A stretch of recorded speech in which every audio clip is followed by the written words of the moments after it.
in the last lecture we discussed about the interoperability at different layers, different technical layers.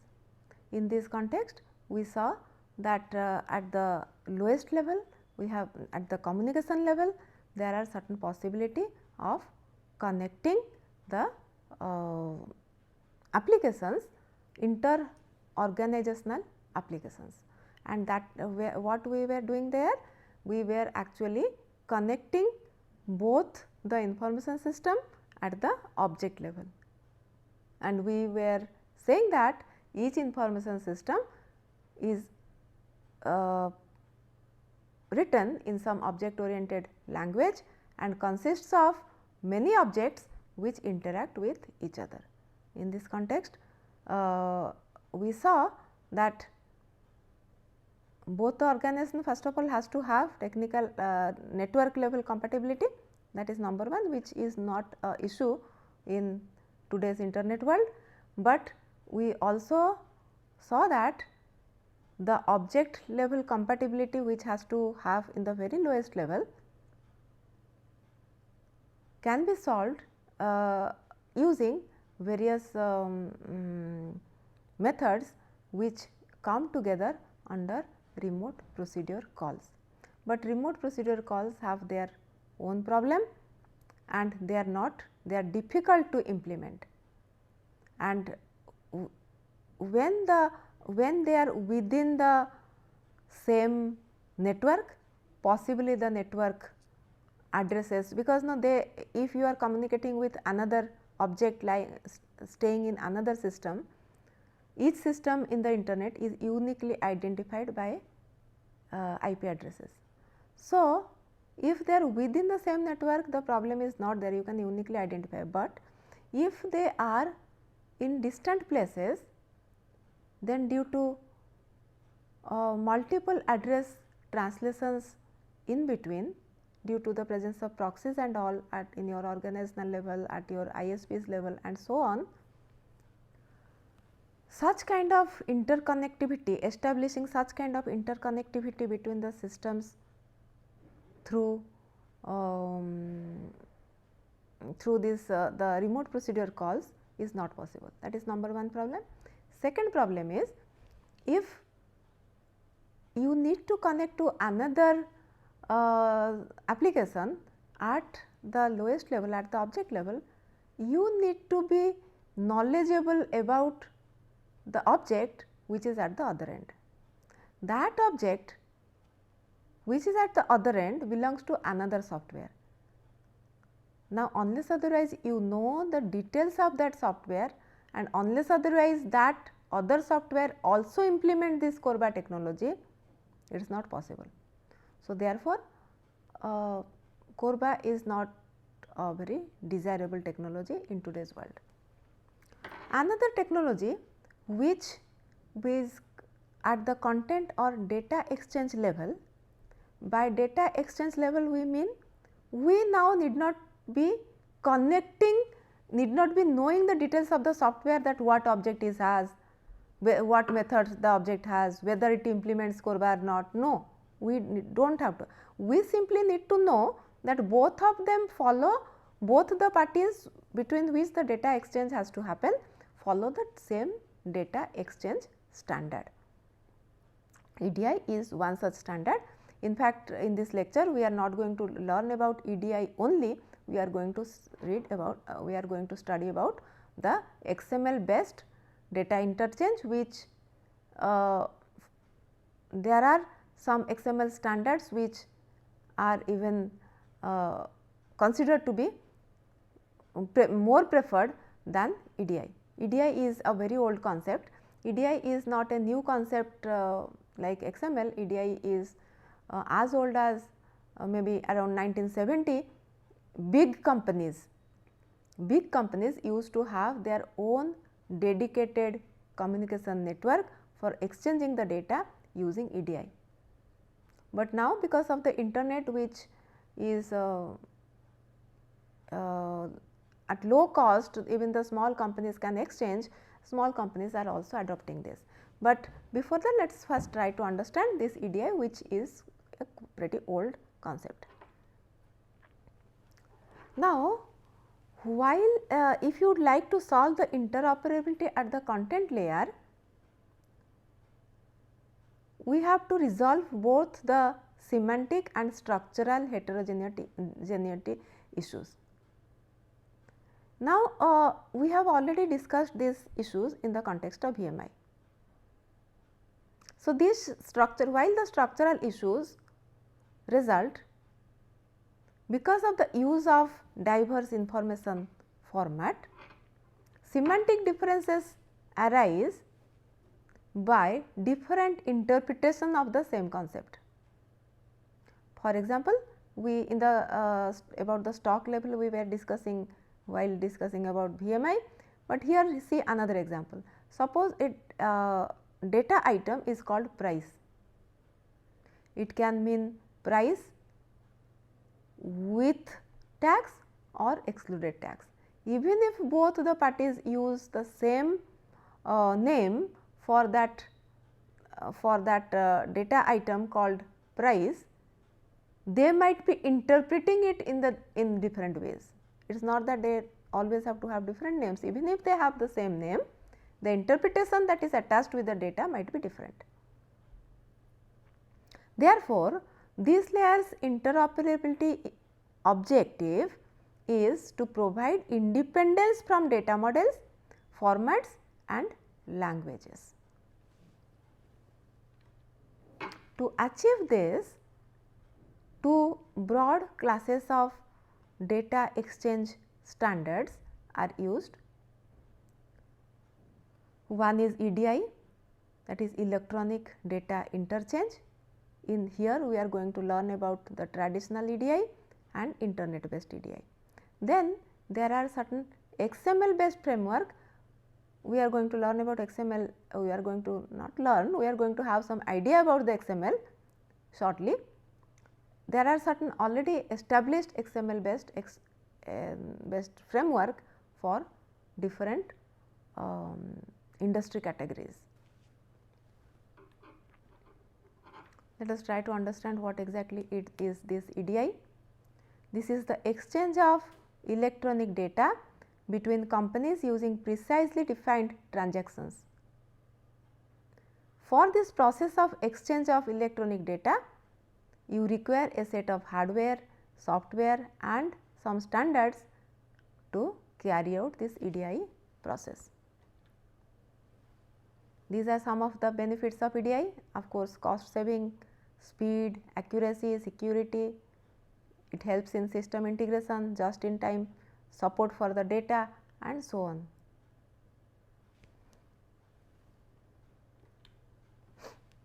These are the basic steps involved in EDI. First is preparation of the electronic document, outbound translation, communication, inbound translation and processing of electronic document. Now, why all these steps are necessary? Let us try to figure out. This is one example of a purchase order.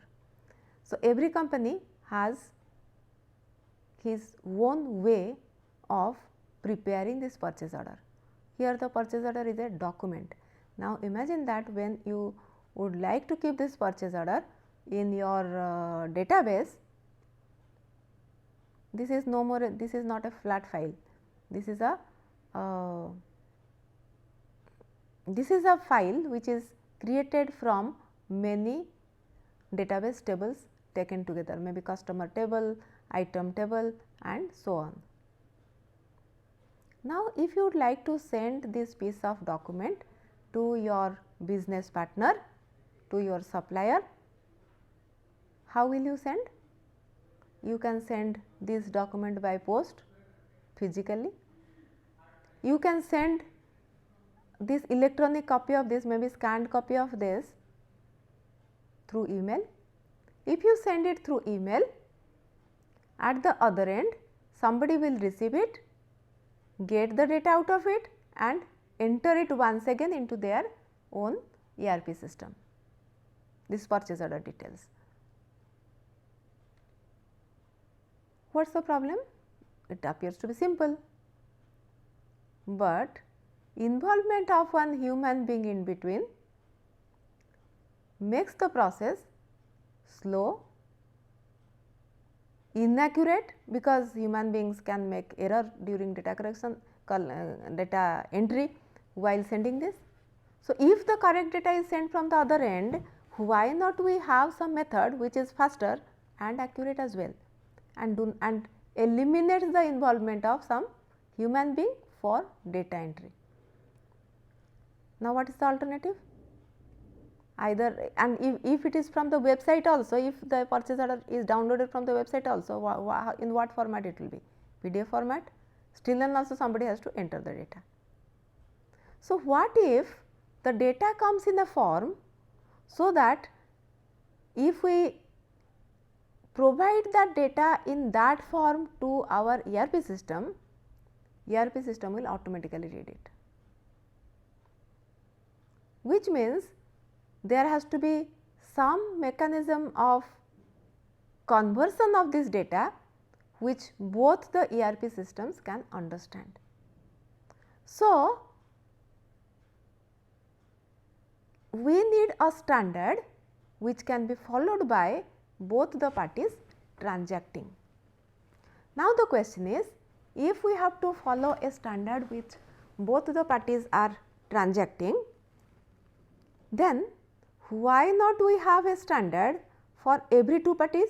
So, if they individually decide about their standard, then every two party in the world can have one standard. So, if there are total n number of parties and there are two parties and there are one standard between any two number of parties, then you can realize how many total number of combinations you are making. So, instead of that, if we have a common standard and everybody agrees to abide by that standard, then the problem is solved. So, EDI is one such standard.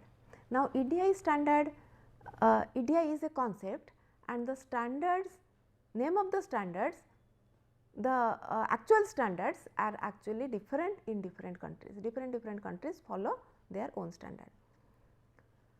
For example, here ANSI provides one EDI standard, and the same document, when it is converted into ANSI EDI, looks like this, and when it is converted to EDIFACT EDI, this is another standard, it looks like this. If both the companies happen to use the same standard, then this particular data, which now looks unreadable, this one is quite a readable one, this particular one, but this is quite a unreadable data. But this unreadable data, because of the symbols etc. it uses, it becomes it becomes readable by the information system, by some program in the information system, by extracting what defines the data and what the data itself is. Look at this, the name of the company is XYZ company. Okay. Look, with after many symbols, here the XYZ and company appears. Main Street, 123 Main Street, 123 Main Street, Fairview, CA, all those terms are appearing here. So, which means this data which is represented here is there in this document along with many symbols, which indicates the software that how exactly to interpret this data. But this document your ERP cannot understand, you have to specifically enter individual elements into some form or something. There are many EDI standards, as I told you. Two companies can exchange data only if they agree to follow the same standard, which means if one company is following EDIFACT and another company is following ANSI EDI, they possibly cannot exchange the data. Now, EDI requires companies to agree on standards, compatible hardware and software software and agreed upon electronic form format. Then the standards which exist in this, for look, suppose you are a company and your counterpart you decide that you will be following ANSI EDI standard. Now, it is not that you have only one supply chain partner, you can have many supply chain partners. If every time you cannot decide a different standard with another, it will be costly on your part. So, therefore, it turns out that a group of companies together has to have one standard. So, many times a group of company they decide which particular standard to follow. Look, for example, here this automotive industry action group is a EDI standard for automotives. So, X.12 is an EDI standard in US and Canada, EDI for administration, commerce and trade, that EDIFACT is an umbrella standard in Europe, and India is a member of Asia EDIFACT board. That is, this is another standard followed in India. In addition to Japan, Korea, Hong Kong, China, Singapore, Taiwan and Malaysia, all of them follow this Asia EDIFACT standard. Then this communication for EDI takes place at peer to peer level between two companies, or it can take help of certain third party. So, in case it is peer to peer, which is particularly this model is suitable for large companies, the trading partners can connect directly with each other. For example, an automotive manufacturer might maintain a modem pool that all of its hundreds of suppliers are required to dial in and do perform EDI. EDI is not, so far we have not been talking about internet based EDI. EDI, as I told you, it was already existing. It was existing since 70s. So, that time people were not using, either they were using their dedicated network or they were using some kind of dial up connection. Now, if a supplier does business with several manufacturers, it may need to acquire different modems to carry out different exchange standards with different parties, which is of course not economical, as I told you. Then these value added networks are third party service providers which act as an intermediary to carry out these EDI operations. So, they receive transactions, examine the form and to information and route the transaction to the final recipient.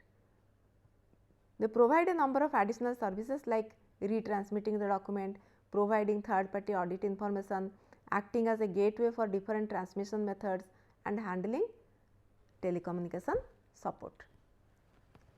Now, these VPNs can be maintained by various entities. Either one industry group consortia can have them, or a telecommunication company can provide this support, or a large company interacting with many suppliers can himself think of establishing one WAN, value added network. Now, let us discuss about little bit about EDI over the internet. Now, the concept behind this EDI does not change when it is carried out over the internet, only the standards change. So, there are many EDI over the internet standards which have been accepted by many companies. This AS1, AS2, AS3, AS4, they are different standards and they depend on and they are differentiated by the way they represent the data and they transmit the data. For example, this AS3 uses this FTP protocol for transferring the data, but anyway those details are necessary, we need to just know some of the names. Now, if somebody has to implement EDI at his end, what all cost he incurs. First of all, as I told you, when it gets EDI is sent from one entity to the other. Let us say purchase order, we were discussing about the example of a purchase order. Suppose purchase order is sent from the retailer to the supplier. So, retailer has to have certain software called the translation software, which will be translating the purchase order into corresponding EDI form. So, this is what I was telling, this particular purchase order, it will be transformed to this form. So, there has to be some software in between, where once you give this data, it can put it in this format. So, your depending on the standard it is followed, it will be for each standard there will be separate translation software.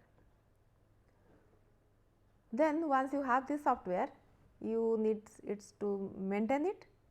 So, besides your purchasing cost, you have to have certain maintenance cost as well, which includes regular update, etc.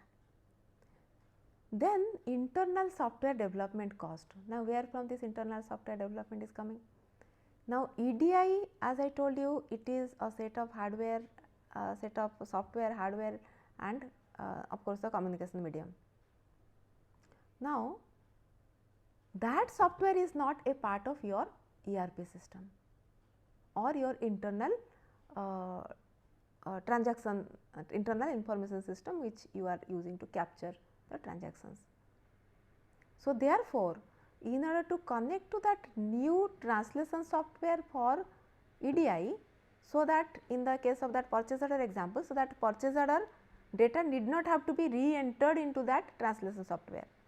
There has to be some glue in between, so that the data directly from your ERP or your whatever information system application you are using would be directly going to the translation software. So, in order to make that interconnecting software, you may need some internal software development cost. Then your hardware cost. This cost will depend not only on the platform, but also the specific configuration of the platform that is required. Now, sometimes the additional cost may be encountered in the operating system, software licensing, hardware interfacing for networking, and so on. Once you decide to adopt EDI and decided to carry out this translation and inbound and outbound translation, etc., you need to train your people. So, that requires certain training cost. This also includes, if you are a large company and you are enforcing your vendors to adopt EDI, you also have to train them. So, it also includes the vendors training cost. Additional resource cost, for example, the system that is used for EDI software may not be compatible with the system that is used for your ERP or transaction processing. So, therefore, some additional resources are to be acquired to make them compatible. Specialty hardware, sometimes EDI projects may require some specialty hardware like that of barcode reader, etc.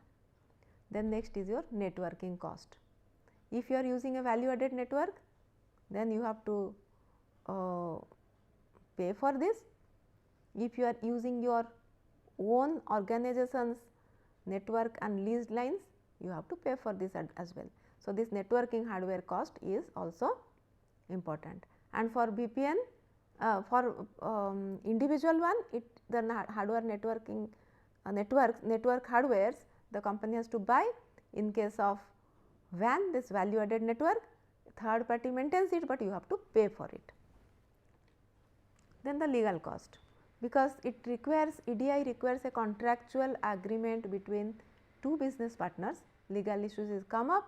So, to resolve these legal issues, you need to be spending some money for getting legal advices. Next is your consulting cost. The companies themselves may not be knowledgeable to implement EDI. Just like we were discussing about ERP, for implementation of EDI, many times the companies will be hiring some consultant, because this may in turn require the change in the business process of your company. Then the next technology is your extensible markup language technology, which is not a standard by itself, but standards can be, but it is a flexible markup language. So, the standards can be created out of it if people like. If some two companies like to have their own standard, they can do. If a group of companies, industry consortia, they like to have a standard made, they can extend this markup language to create their own standard. So, this markup language, so that is why it is called a extensible markup language. Remember, I was telling you, when you send the data, you send what? You send not only the values, you send the value as well as some name associated with what is that data. So, that you send both name value pair. So, XML has become so widely adopted that almost all the database management systems, they use they provide some interface to convert the data which is stored in their database in their own format to XML format. Then this XML data can be transferred over the internet. How it will be transferred, that is also not we are going to discuss. It can be transferred as a file, just like an email or something, but there are other ways to translate it, send this data over the internet. So, after it goes through the internet, it will be going to the other party, where there will be one XML parser. In the first party, there will be XML wrapper, which will be converting the data to XML format, where the data will be embedded within the XML tags to keep that name value pair intact. And then at the other end, there will be XML parser, who will be taking the who will be reading the data from that embedded format, which contains both tag as well as the data. Usually, the data will be stored in a tree like format in XML document. For example, in that purchase order, we saw that a specific customer, for a specific customer, the purchase order consists of a number of ordered items and maybe some payment information too. And this customer can have many number of orders, and each order can again have many number of items. So, when you send the data about a customer, about all his orders, about all his items, possible about the payment that he has made, the data has to enter in a name value pair. For example, here when you are sending customer data, you are writing the name of the data is customer ID and the value is 1, 2, 3. Similarly, you can have name of the the name of the company, then name of the customer, address of the customer, then order. Look, this order will have one amount that is to be paid, then it will have multiple items and each item maybe have different quantities. So, this whole tree, which of course is shown here, has to be implemented, the data has to be translated into that format. Whereas, maybe in your database they will be representing as a tabular format. This is no more tabular, this is within some text tags, these values of stuffs are entered. XMLs are often preferred than that of EDI because they are simultaneously human and machine readable. They are platform independent. They support Unicode, allowing almost any information written in any human language to be communicated. It can represent the most general data structure like record, list, trees, etc. It can represent most it is self-documenting. Its self-documenting format describes the structure and the field names as well as specific values. Now, it restricts the syntax and parsing requirements. I mean, it maintains a strict syntax and parsing requirements to make it very simple, efficient and consistent. XML is again heavily used as a format for document storage and processing both in online and offline environment. It is based on international standard. The hierarchical structure is suitable for most type of documents. It manifests, or this XML document manifests as a plain text file which are less restrictive than other proprietary document formats like that of EDI. So, this is a comparison between XML and EDI. Coming to e-commerce standards, these XML advantages are: it is a newer technology and easy to implement, whereas XML it has few problems, like it may not be having some existing standard and it may be difficult to implement. Similarly, traditional EDI, the problem is it is a very old standard, so newer companies, and it is also not very readable. So, therefore, companies may not be adopting it, where as the advantage it is since 1970s or so, it is existing, it is trusted and it is straightforward to implement. Next is your cost. XML is quite cost effective, but XML is a standard and it is free, but while developing a standard it may be cost effective. Moreover, it is a text format and it is bandwidth its size is likely to be more than that of standard EDI document. EDI is implementation because you have to be registering yourself, you have to paying some money to be a part of this standard making body to use this standard. So, therefore, it is traditionally expensive.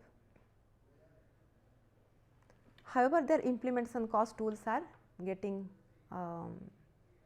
increasingly cheaper and they use less bandwidth. Then the representation, XML it is intuitive and easy to read, whereas EDI it is quite cryptic, but it is very big, it is very verbose, but it is once you understand it, it is quicker to implement. Then companies, newer companies, new age companies are pushing XML, whereas it is established quite for some time.